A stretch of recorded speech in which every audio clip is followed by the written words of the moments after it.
Welcome back to Markets Today. This is the morning version. We are discussing the markets. Last week, we are also trying to project the likelihood of the performance, market's performance this week.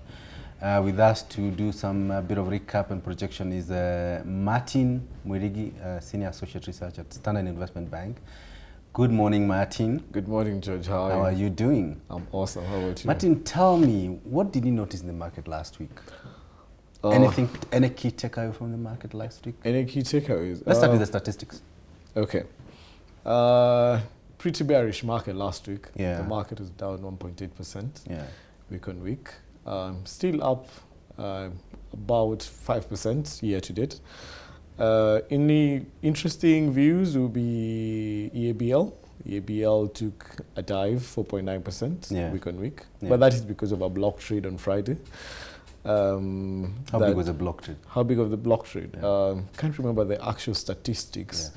It was enough to cause the price to tank. Precisely, by 2.7% actually on Friday alone. What is the other interesting thing? Kenya Re actually have Kenya Re. The bonus issue. We call it a share overhang. So what is the impact on the price? Impact on the price? If you adjust for that dilution? Before adjusting for that dilution, the stock is actually down 74% week on week. Oh. However, when you adjust for the increment, the stock is basically flat year to date. Yeah, so your shareholder is still... nothing much. Nothing much has changed. The capital protection. They haven't lost much capital. They haven't lost any capital, actually. What does the bonus issue, what does it do to the counter's liquidity? It increases the liquidity, which I think that's what... it was pretty... Remember, Kenya Re actually, that was pretty sudden, that they all of a sudden they're going ahead and issuing bonus issues. To the money, with the quantum they issued. Precisely, with the quantum they issued. I think it was more to protect the fact that they haven't, the dividends, basically reallocating retained earnings to now the share capital, so that now they can have stronger capital base going forward. Yes. But do you think it's going to be one of the most liquid stocks now? It will be one of the most liquid stocks. Should be interesting. The question will be now, does the fundamentals now going forward support increased trading on the stock? Precisely, yes. And increase upside on the stock, not just trading, but now upside on. Do you cover Kenya Re? No, I don't. That's different. I know you cover insurance a lot. Yeah. So I know you have your views. I have very interesting views. I still won't buy insurance stock for now. Okay. Yeah, for my own reasons. But beyond Kenya Re, the level of foreign participation last week, was it very interesting? Was it very interesting? Was there change? No, there's no change. Basically flat around 73% week on week. The outflow shrunk by, because last year we were talking about north of $500,000. That is the other week, previous week. Last week but one. Yeah. Last week we were talking about $75,000. Which it's because, remember last week when I was here, we talked about there was a block trade of Jubilee Insurance from a foreigner to a local. Due to that, it caused an upsurge. Exactly, caused an upsurge. So right now there's no, due to a similar situation. There was a block trade on BAT around Friday. Yeah, there was a block trade. It wasn't that significant anyway. No significance. But bottom line, the foreign participation was largely flat. Largely flat. Nothing to write home about. Nothing to write home about. And remember last week, one of the other interesting things last week we talked about when I was here was with the budget. Will investors right now digest its impact to listed counters? And the key among them was BAT and EABL. Yeah, because of the excise duty. Increment, exactly. 15% extra above the inflation adjusted increment. Quite significant. Which was quite significant. But I can comfortably say right now investors are indifferent. BAT has barely budged. EABL, on the other hand, if you set aside the block trade on Friday, we'll say technically nothing much has changed. Nothing. The indifference is still there. It's a wait and see attitude at the moment. But talking about excise duty, Martin, about 5 years ago, when excise duty was introduced on keg, EABL response was swift to withdraw that product from the market. And in your view, do you see any withdrawal of a product No. this time round? No, I don't. Last year, I'll give you an example what they did last year. They protected that value segment, that's your Senator Keg, by moving the excess duty to your premium brands, to your mainstream They're brand. relocating it. They relocated it to Tusker and all the like. So the question now becomes this year, because the increment is a bit significant. Yeah, it's quite significant. Exactly. So will they completely move that to the mainstream beer, mainstream segment, or shift some of its the increment to Senator Keg, which probably minuscule, but it's a very sensitive market. So it does shift for them, and I think it's very interesting because this is today the fiscal year is ending. Yes. We should be 2020 or 30th. Yes. 30th, yeah. We should look forward to a very interesting investor relations precisely briefing, exactly, which happens I think a month from now. Yeah. It should be a month from now. It should be pretty interesting to see what exactly what the strategy they have for diffusing that. But let's talk about telcos. Yeah. There's a bill in Parliament. I can't remember the name of the MP, but there's a bill sitting in Parliament today that, among other things, seeks to split mobile money platforms from telcos. Yes. Do you think there is value in M-Pesa being standalone platform away from Safaricom? I'll talk at it from a shareholder point of view. Yes. From a shareholder point of view, yeah. I think your co-host earlier on pointed out that at the end of the day, what will be the listed entity? Yeah. I'll give an example. Look at Centum. Look at which other one has a holding company. The banks, even stocks. The banks, Equity. Equity, KCB, exactly. At the end of the day, what will be the listed entity? Will it be a holding company that goes ahead and holds M-Pesa and Safaricom, Telco, and all the other nitty-gritty? Would Safaricom still, what essentially we're saying, will Safaricom still maintain shareholding in that? Even if it's a split company, precisely. Would Safaricom still have shareholding in that company? Actually, not just shareholding, will it be 100% owned by Safaricom? Because what it could be Safaricom, it could be another vehicle. Another vehicle, but still owned by the parent. By the parent. Yes. And the parent is who's listed at the stock exchange. Yeah. So if I'm a shareholder, that's exactly what I'll be looking into. Yeah. So essentially, what you're saying that companies can go around, they could still be innovative enough to go around such a proposal. Precisely. But the question is, remember the last time Analysis Mason, a report of a similar scenario came about to split up Safaricom and M-Pesa, caused a lot of jitters to investors. That was back in 2017, April 2017, if I'm not wrong, March, April 2017. The stock took quite some routes. Quite a bit of yes. Yeah, it took quite some hits. Yeah, I remember I read the report. It was quite detailed. Yeah. It was quite aggressive on certain aspects. Uh-huh. I just don't see the president signing this bill. Do you agree with me? It's an endless game. Let me tell you this. The day the president, this is my view, the day the president accented to Banking Amendment Act 2016, yes. I always believe anything could happen. Anything could happen. It's not cast in stone. There's no cast in stone. Yeah, actually, you're right. Especially remembering, sorry to cut you short, remembering the fact that he was a previous finance minister. He advocated for, he didn't advocate for, he was repealing such kind of moves back then. Yes. And He resisted, basically, that's the word I was looking for. But when it came to him this time around, he signed it. That was, so anything can happen. Let me just say. The president is an investor and the president's family is an investor in the banking sector. So on the back of that, I would expect the president, to be mindful of this. I don't want to enter your boots where exactly you're heading. Let me just protect myself. Martin, what should we look out for this week in the market? This week, Safaricom, especially what you have talked about. Safaricom now, let's see if there will be any jitters whatsoever. If this bill gains some traction? Gains some traction, exactly. Now that's in the public's attention. Exactly, yeah. Once it gets some traction. EABL closing the year, we should see if investors are repositioning themselves towards their results. We expect good results. The second half, I think, will be stronger this year vis-a-vis last year. Mm-hmm. Those are the two main... Inflation numbers are out this week. You have any projection? I think should be technically flat, because it should be technically flat. Nothing much to report about. Nothing much. It's been raining. Yeah, it's been raining, exactly. Food. So we always say that for you to be an economist in Kenya, you also must be a meteorological expert, because, largely, most of agricultural food is rain dependent. Exactly. So it's been raining. Yeah, what you're basically saying. Spiritual also. The only downside will be now the fuel inflation. That will have some upside to that. Yeah. But from significant increase in palm prices for the next couple of days, for the next 30 days.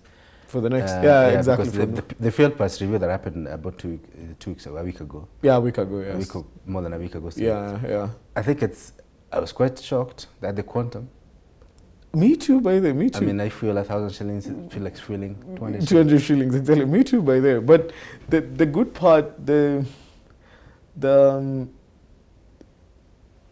I'm trying to avoid the word, the juicy part. Yeah.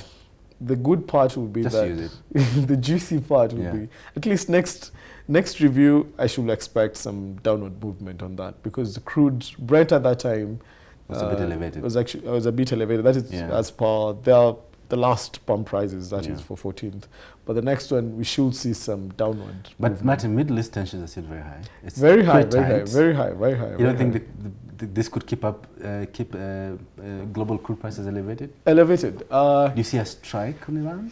Not likely. Not likely. A strike on Iran, not likely. Any Persian tensions, as it is right now. Of course, today being that Trump is increasing more tariffs on Iran. We should see some retaliation on that. Any Persian flare up. Yeah. Of course, that should have an impact on our oil prices. Yeah. But the question now comes in, when the palm prices go up globally, the shale on the other hand, the US shale on the other hand, increases its output. Yeah, because, exactly. It now becomes more profitable for them. Fuel price dynamic, global fuel price dynamic, sometimes it's difficult to get a grip your hand on. There's so many moving parts. A lot of moving parts. If prices go up, shale production. Exactly. If prices go down, shale, you also have geopolitics in it. You have Iran, US. You have Saudi Arabia, exactly. We'll discuss that. But tell me, talking about geopolitics and matters across the Atlantic, the US Fed held the key policy rate. The Fed funds rate was largely, they kept it. They didn't do anything. Flat, yeah.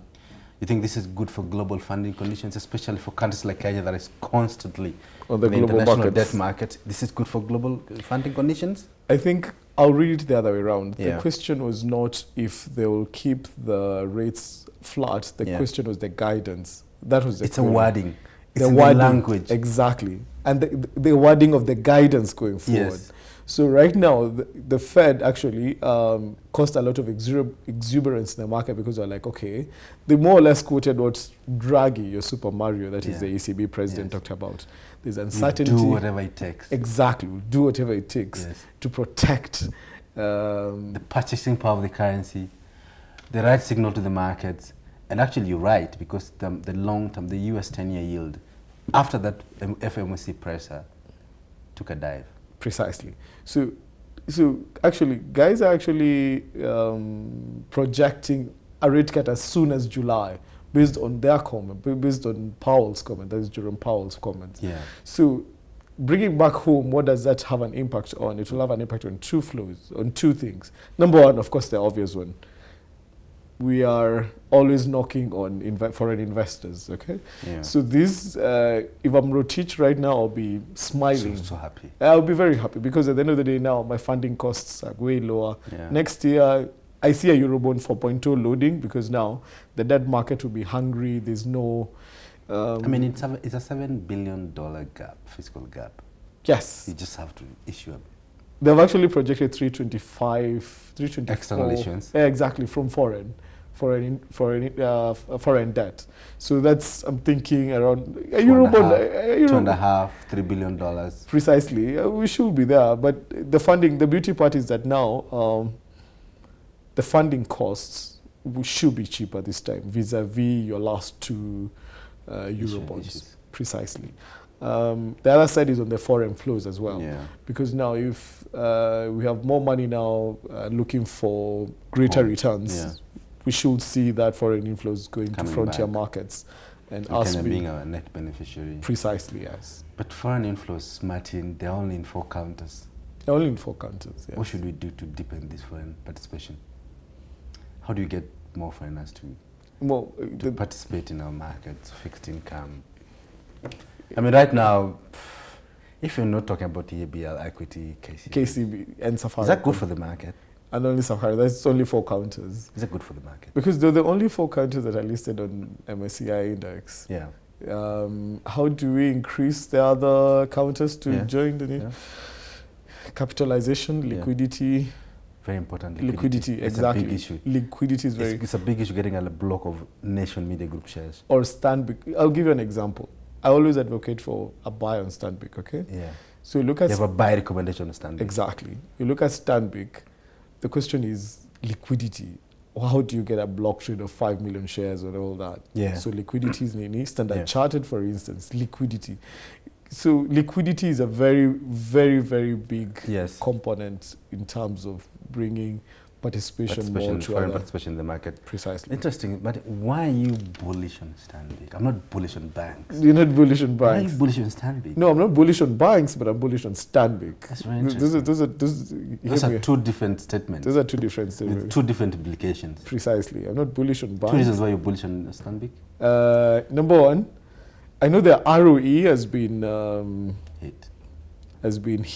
Was hit, but last year the ROE was really good. It's not really good, but fair enough. Fair enough. Yeah. 18.4%. Yeah. On tangible. I think that's what we try to tell investors. Look at the tangible ROE, because they have quite a very big intangible on goodwill. Remember when they're merging with CFC? Yes. So they have around 9.4 billion on goodwill.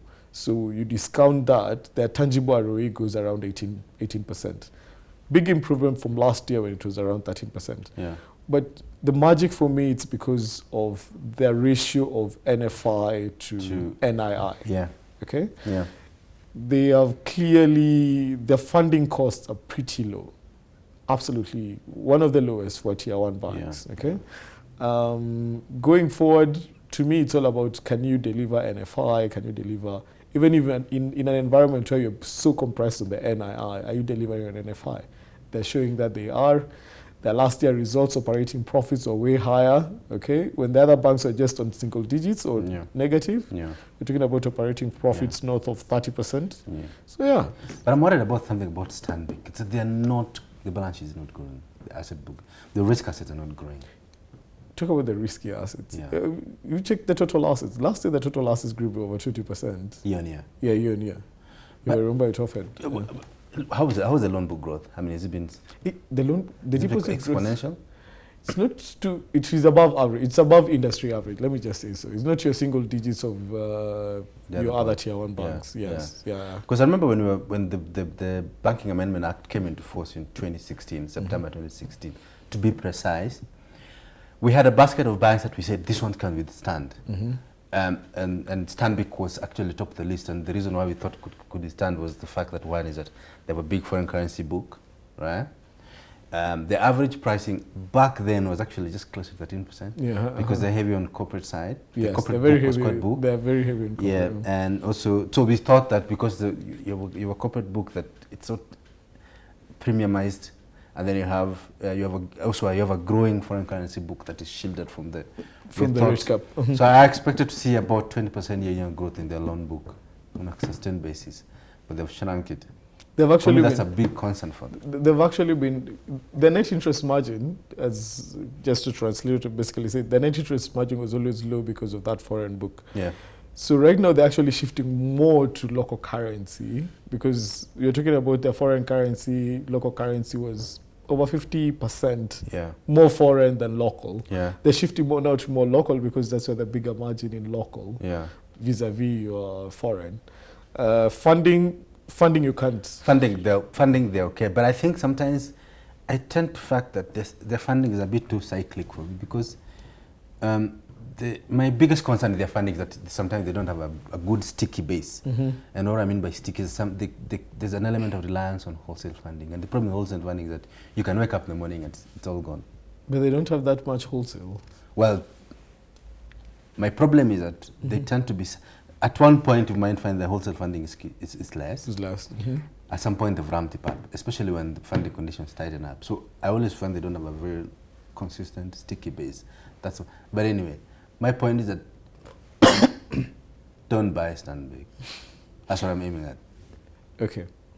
Next week, when I come, I'll basically make sure, to add before even next week, the valuation element. Look at the valuation element. Yeah. It's trading such a big discount to its tangible book value. What's the price to book value? What is the PB? Yeah. The PB right now should Is it under 1? It's under 1. Okay. 0.8, yeah. Okay. Tangible. Okay. Yes. Okay. That's a good one. Yeah. I think the value from a valuation perspective, it's under 1. Still under 1. Essentially, as a trading strategy for this week, that investors should go bargain hunting.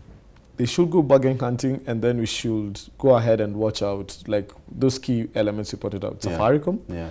And EABL as the year closes. Okay, so bargain hunting as a strategy for this trading strategy for this week is bargain hunting. Go bargain hunting. What about yield hunting? Yield, it's only one count. Which counters have not had book closure? Safaricom, okay. Yeah. And EABL now because Barclays yield is almost 9%. Almost 9%, but the book closure already ended. Okay, fine. So too late for that. You don't expect much upside. I don't expect much. So if you're buying on the dividend yield. For Barclays? Yeah. Okay, fine. Great. We'll leave it there. Key takeaway being it's a bargain hunting week as a trading strategy for you. This has been Markets Today with me, and we look forward to seeing again in the afternoon for the afternoon version of Markets Today. For now, we leave you with the market statistics, and see you later.